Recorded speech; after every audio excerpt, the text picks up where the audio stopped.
All right, so around 1 million affected individuals in the United States at the end of 2019. About 1 in 7 is unaware of their infection. There were almost 37,000 new diagnoses in 2019, with 7% associated with injection drug use alone, 4% with injection drug use among men who have sex with men. And we see there's a really high disproportionately affecting ethnic groups and more prevalent so in the southern states.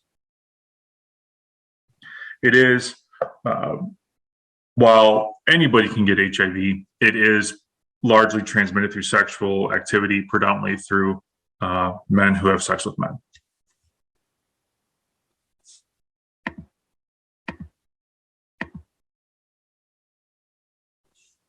All right, so who is at risk for HIV exposure? We just kind of talked about this a little bit.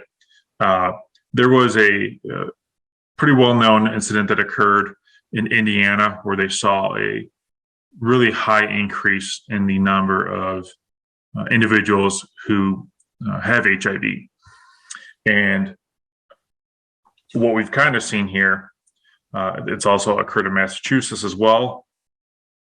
But also we're starting to see trends that Michigan might be heading in that direction as well, particularly northern Michigan. And this is kind of where we identified the need was through a coalition meeting, or a Coffee with the Coalition meeting that Suzanne had. Was that last summer, I believe, the end of last summer maybe, that identified a really significant increase in the number of HIV cases in Kalkaska County. So that's kind of where we got the idea from. Started doing more research, started having meetings with key stakeholders and leaders throughout the state to identify what type of services should be provided. As you can see, I know the map's kind of small, but if you look at the pink in Michigan, that's where some of the more high-risk areas are. And of course, that's right in our backyard.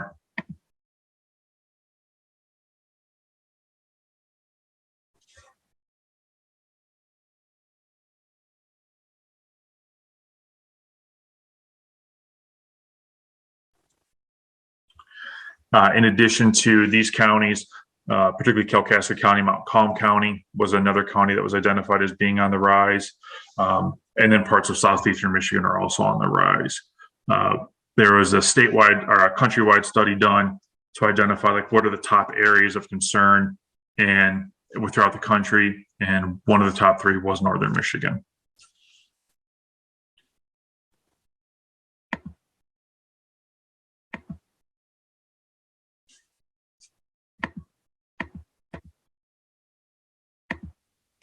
All right, so who is at risk for HIV exposure? People who inject drugs, people who have sex.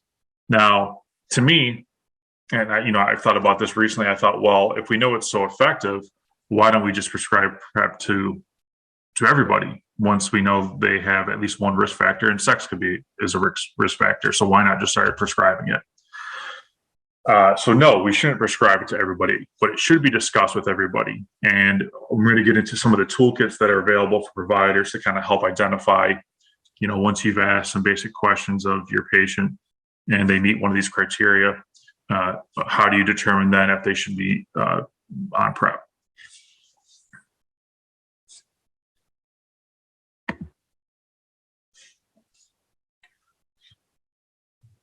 So this kind of describes more in detail some of the identifying factors. So anal or vaginal sex in the past 6 months and any of the following: an HIV positive sexual partner, a bacterial STI in the last 6 months, or a history of inconsistent anal condom use with a sexual partner.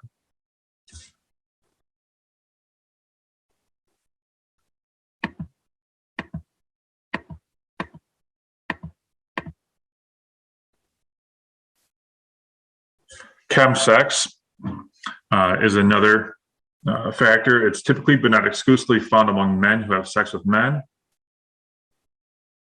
This is the use of psychoactive substance, most often methamphetamines, but also can be GHB.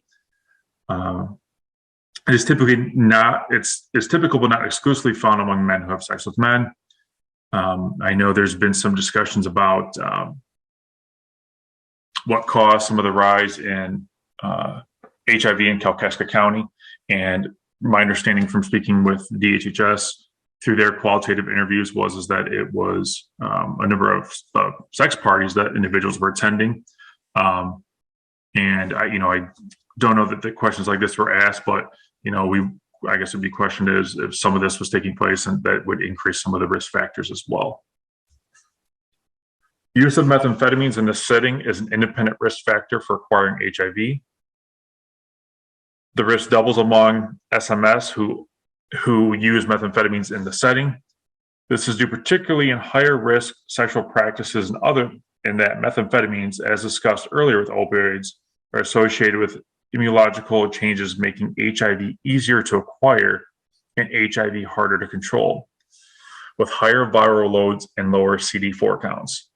As well, there is a self-selection among this group for men who are HIV positive to be more likely to participate in these sexual practices.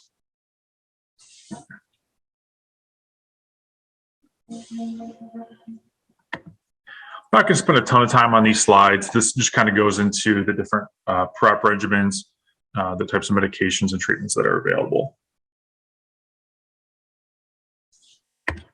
So this is something that I shared with all the providers in my region, and we did throughout the state, who attended our most recent PrEP webinar. But this is what you need to know if you are prescribing PrEP. This is kind of a 2-pager.